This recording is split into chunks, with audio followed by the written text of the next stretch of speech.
species. Now I'm going to talk about my own garden. So I live in San Pablo. Our lot is 5,000 square feet, 50 by 100, so it's not especially big. But since we converted our garden to native plants, we've seen 40 species of birds and 16 species of butterflies, skippers, and moths on our property. I bought the house 30 years ago, and when I did, the backyard looked like this. It had a scruffy lawn, these weird South African plants, ivy, blackberry, and there wasn't much going on ecologically. Here's another photo looking down from the top of the lot. So Pete Vayu's hardworking crew took 40,000 pounds of concrete out of our yard. And after years of trying to make a nice garden, Mike and I finally gave up, and we just started over from scratch. Kelly Marshall drove out from Clayton one day and helped us, throw out the hoses to lay out the outlines of the garden. And Michael Filgen did the rest of the design, and they did a fantastic job, and I am grateful to them every day. This photo was taken in March, as we are garden friends. The purple is the keystone species, California lilac. 120 species of butterflies and moths can lay eggs on it. The yellow is seep monkeyflower in the pond. The white in the back is cow parsnip. Here we are at the top of the lot, looking down at the backyard. So you can see 3 keystone species in this photograph. On the right is a sagebrush. The shrub on the left is a California buckwheat, and the purple in the center is a California lilac. Here's the walkway to our front door. You can see it's spring. There are wildflowers in bloom along the stairs. So Mike and I planted this oak 30 years ago from a 6-inch tall seedling when we were first married. And we planted the buckeye from a seed 25 years ago when our first child was born. And it's really so marvelous that in just the time of our lives together and our children's lives, we now have these 2 magnificent trees in front of the house that have really changed the character of our house and our garden.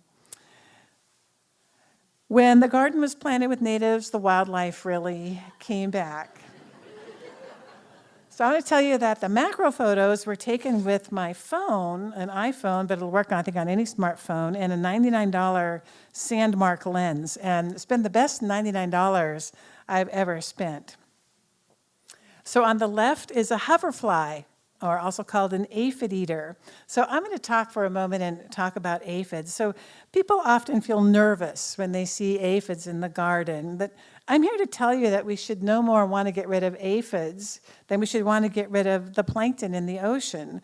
Aphids are the base of the food chain. They bring in the hoverflies like this. They bring in the ladybugs, and that brings in the birds. And so these days, I go out hoping to see aphids on my lupin or my milkweed because I want to see what's going to come in behind them. But back to the hoverfly. While it looks like it might sting, it does not. The stinging look-alike is a disguise. Oops, I'm going to stop and say this grasshopper. Isn't that just the most beautiful, the colors and the design on this grasshopper? It's called a Yarrow's grasshopper, and it's on a fescue at the side of our house. On the left is a praying mantis. It was sheltering in a potted lupin. On the right is a pregnant tree cricket. Can you see the orange eggs in the abdomen? So it's lovely for us to be able to hear crickets in our garden at night. These wildflowers are Clarkia rubicunda, farewell to spring. It's our local native Clarkia. And on the right, you can see where leafcutter bees have taken these half moon-shaped bites out of the leaves to make nests for their young. These are 2 dragonflies in the pond. The green darner on the left is laying eggs, and on the right is a skimmer. And now that you've heard Doug speak, you'll know how exciting it is to see caterpillars in the garden. So these are 2 geometrid moth caterpillars on goldenrod, which is one of our keystone species. These caterpillars are called loopers or inchworms because they only have little legs on the front and back. So when they want to move, they stand up and then they loop over and then they can bring their tail in behind them. I still have goldenrod in bloom in my garden now. And actually, I want to say these flowers, this beautiful bouquet is a native bouquet from Leslie Buck. Thank you so much, Leslie Buck. And I have the buckwheat in bloom in my garden now. This is an unknown caterpillar on the unfortunately named hedge nettle, as hedge nettle does not sting.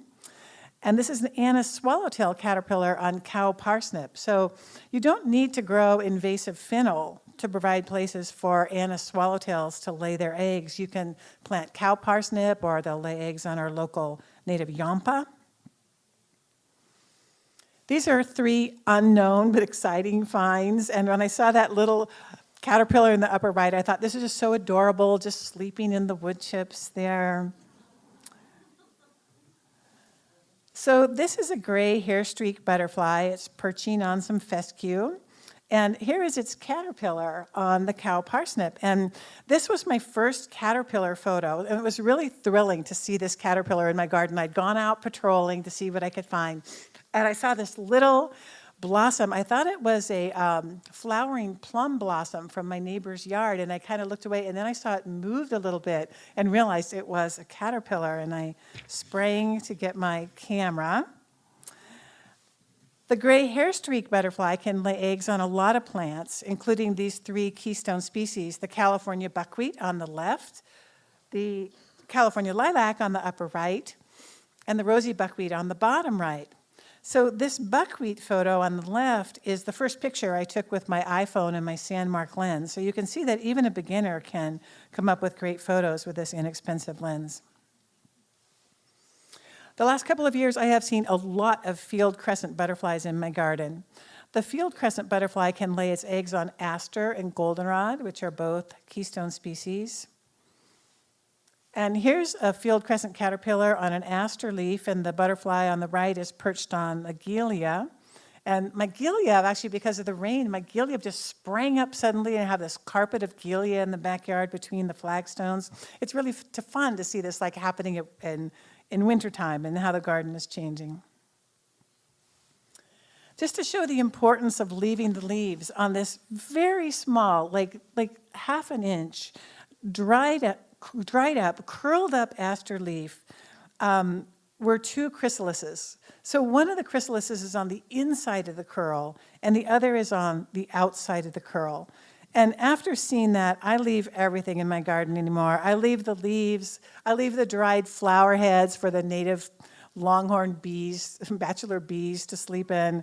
I leave the dried flower stalks for the, bees that need places to lay their eggs. I don't want to fly butterflies away, so I just leave it all, and it actually looks nice to me. It takes a little while to get used to seeing a garden look different, but I realized recently when I looked at the garden, and to us, we want to see flowers in our garden. That's how we think a garden should look, green and really bright. But the birds see it a different way. I see the birds coming to the dried flower heads, picking seeds. I see them picking insects off of dried plants. And I realize, we see one thing, but they see something else. And they see a very productive garden right now. And I'm seeing it that way now, too. This orange mint moth was the first moth I photographed. It was very exciting as I saw it landing on the coyote mint, and then it would fly away and come back and fly away, and then I realized, oh my gosh, it's laying eggs on the coyote mint.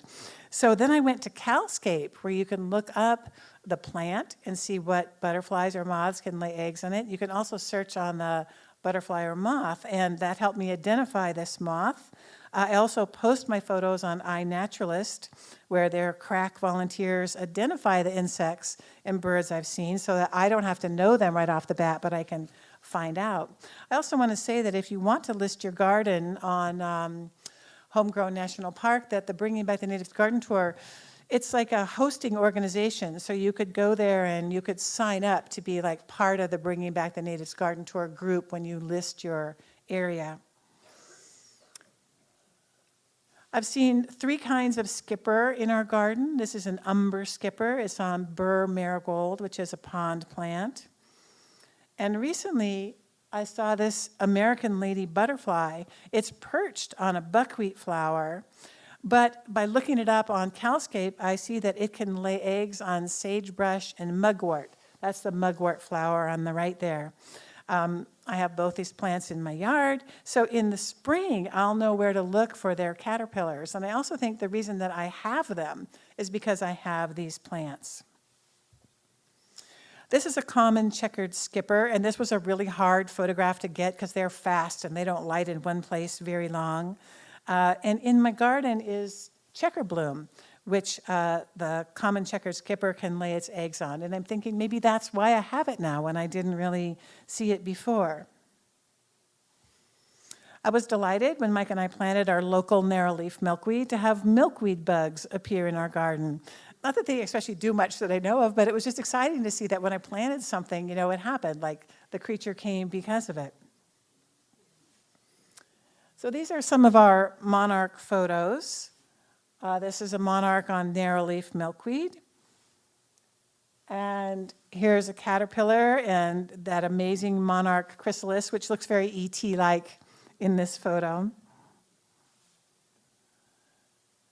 And this chrysalis was attached to a patio chair cushion. And here it's turning black and translucent. And the translucence means that the butterfly is getting ready to emerge. So I was really watching it. I was walking back and forth. I wanted to see it emerge. And I just missed it. So the blurry photo is me, like I'm taking photos as I'm running toward it with my camera. When the monarch emerges, its wings are soft. And it has to spend hours in the sun pumping fluid from its abdomen into the wings to stiffen them. The native plants have brought in the insects, and the insects have brought in the birds. I took up bird photography this year. So this is a Townsend's warbler, and my friend Jeff Menker said he saw some in the bushes out here today, and a Nuttall's woodpecker, which was exciting, as I don't see woodpeckers very often in our garden. Chestnut-backed chickadee, and this is a loving pair of mourning doves. They mate for life, so you see them come in twos. This is a flicker, which is a kind of woodpecker, and a yellow warbler, which is migrating through now, and I saw the warbler recently. The western tanager is perched in the buckeye, which is right outside of my office window. And this photo was taken on the morning of this year's virtual tour, so it was really an auspicious sign as we were getting ready to get started. And these are robins in the pond. This is a hooded oriole, which has stopped in our backyard to eat and rest and drink on its way to Mexico or Central America. And that's a red-breasted sapsucker, which was really exciting for me. I saw it fairly recently, and I had not seen that bird in our garden before. Here's a lesser goldfinch, and the bush tits are having a bath. The goldfinches are fun to watch as they'll perch on a dried flower stem, just plucking insects off and seeds out of it long after we would think there's nothing left that's useful there anymore. Here's a hummingbird in our pond and a spotted towhee. And titmice nested in our garden this year. It was fun watching the busy parents going back and forth all day, feeding their chicks, and this one has something yummy in its beak. Bush tits, with their interesting bag nest, have nested in the virgin's bower twice, and this is a dove nesting on our outdoor lights, which we do not keep on at night anymore. But the garden isn't only for the birds and the bugs. We also enjoy the garden. I've thought so many times when we were out there having lunch, it's like, I don't need to go to Hawaii. The garden is beautiful. The pond is trickling. We see the birds coming through. It's just a vacation to be in our own garden.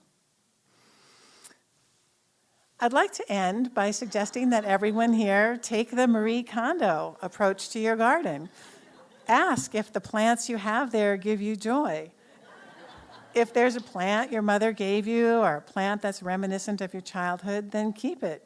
But if the plants are not native and you don't love them, then consider replacing them with native plants that have ecological value for our wildlife, planting as many keystone species as you can. So I'm going to end by telling a story that when Ann Chambers and her husband Ed, who are garden tour hosts, were watching Doug Tallamy during the pandemic, during the virtual tour, and Doug was talking about non-native plants and how they don't have an ecological value, and Ed said to Anne, "What's an agapanthus? Where's it from?" And she looked it up and she said, "I don't know, it's from someplace else." And he got up in the middle of the talk and tore it out of the ground.